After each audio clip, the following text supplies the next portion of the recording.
हमारे योग दर्शन के मुताबिक 5 शरीर है। जब हम लोग पैदा हुए थे, हो सकता है परफेक्ट था, उसमें जो भी विकृतियां आते हैं उसके पीछे जो है इसको समझना जरूरी है।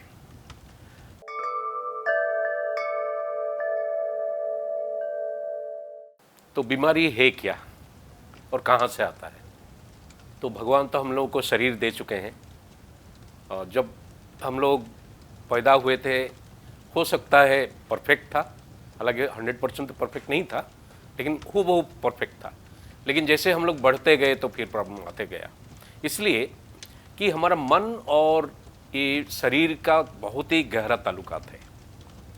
और जैसे ही हमारा मन बिगड़ते गया वैसे ही हमारे शरीर में बीमारियां आते गए।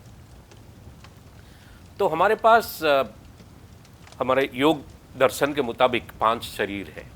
अन्नमय कोश, प्राणमय कोश, मनोमय कोश, विज्ञानमय कोश, आनंदमय कोश।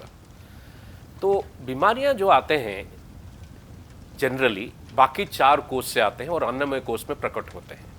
अन्नमय कोश जो है फिजिकल बॉडी है, आपका जो दिखता है, जो शरीर दिखता है वो फिजिकल बॉडी है। उसमें जो भी विकृतियां आते हैं उसके पीछे जो है ये जो बाकी 4 शरीर है, ये बाकी 4 शरीर में जो गड़बड़ होता है उसका रूपांतर है ये। तो जब हम कुछ करते हैं, अपना मन, चित्त, बुद्धि, अहंकार, ये 4 इंस्ट्रूमेंट भगवान दिए हैं, ये 4 इंस्ट्रूमेंट का प्रयोग यदि गलत ढंग से हम लोग करते हैं तो फिर हम लोगों को फिजिकल शरीर में या हमारा जो दिखता है जो शरीर, उसमें कुछ विकृतियां पैदा हो जाती हैं।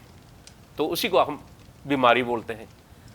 तो मन का गलत प्रयोग, हमारा जो भावना, जो इमोशन है, उसका इम्प्रॉपर यूजेज हो गया। फिर उसके बाद आपका बुद्धि जो दिए हैं भगवान, इंटेलेक्ट, उसका भी गलत प्रयोग करते हैं। फिर हम लोग भगवान से दूर चले जाते हैं। तो ये 4 चीज मेजर रीजन है। और अहंकार जो है, ईगो भगवान से दूर करता है आपको। ये 4 चीज जो है हम लोगों को प्रॉब्लम क्रिएट करता है, हम लोगों के शरीर में प्रॉब्लम क्रिएट करता है। हालांकि यहाँ वातावरण का प्रभाव तो पड़ता ही है, लेकिन आप अंदर से जब सही रहेंगे तो फिर वातावरण का प्रभाव भी ऑलमोस्ट आपको अफेक्ट नहीं करेगा, अनलेस बहुत ज़्यादा खराब हो। हम लोगों के पास भगवान जो है डिफरेंट इंस्ट्रूमेंट दिए हैं, चाहे शरीर हो या मन हो, बुद्धि हो, फिर भावना हो या आध्यात्मिकता हो। सोल तो हमारा नहीं है, सोल भगवान का है। और बाकी जो 4 चीज़ है वो हमारा इंस्ट्रूमेंट है, भगवान सोल को दिए, आत्मा को दिए हैं। तो ये 4 चीज़ में जब कुछ गड़बड़ होता है तो फिर हमारा फिजिकल शरीर में प्रॉब्लम क्रिएट होता है, ये हम लोग को मालूम है। लेकिन ये डिफरेंट टाइप के विकृतियाँ जो है, डिफरेंट टाइप का जो बीमारियाँ हैं, कैसे होता है इसको समझना जरूरी है। तो डिपेंड करता है किस टाइप का सोच हम लोग सोचते हैं, उसका प्रभाव पड़ता है फिजिकल शरीर में अलग ढंग से। और किस टाइप के जो इमोशंस हमारे दिल में आता है उसका प्रभाव भी अलग अलग ढंग से पड़ता है शरीर के ऊपर। और किस टाइप का बुद्धि का अपप्रयोग होता है उसके मुताबिक भी हमारे सिस्टम में प्रॉब्लम्स क्रिएट होते हैं।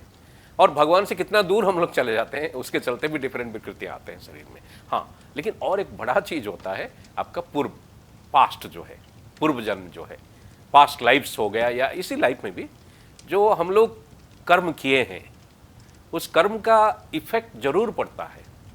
और कब, कहाँ, कैसे पड़ेगा उसका कुछ नीतियाँ हैं जो कि हम लोगों के समझ में बाहर है, हम लोग उसको समझ नहीं पाते हैं। लेकिन कुछ एक्स्ट्रा नॉर्मल बहुत सारे चीज़ है जो कि भगवान की नीति के मुताबिक, भगवान के रूल्स के मुताबिक चलता है।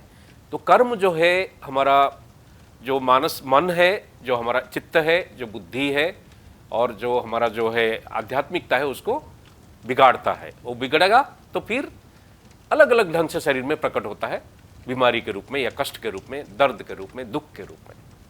तो यही कारण है, अलग अलग टाइप का बीमारी जब शरीर में क्रिएट होता है। हालांकि उसके साथ साथ हम शरीर को कितना गलत ढंग से प्रयोग करते हैं वो भी एक कारण है। यदि बार बार यदि पीठ को कष्ट दिया तो पीठ में प्रॉब्लम आ सकता है। अब स्ट्रेस ज़्यादा तैयार किया तो हो सकता है बीपी बढ़ेगा या हार्ट में प्रॉब्लम आएगा। या कोई ऐसा चीज़ कुछ दिमाग में सोचते रहा जो कि बहुत गहरा चोट पहुंचाया तो कैंसर हो सकता है। तो वो हमारा शरीर और मन और बाकी जो इंस्ट्रूमेंट्स भगवान दिए हैं, ये सब बहुत बड़ा कारण हो।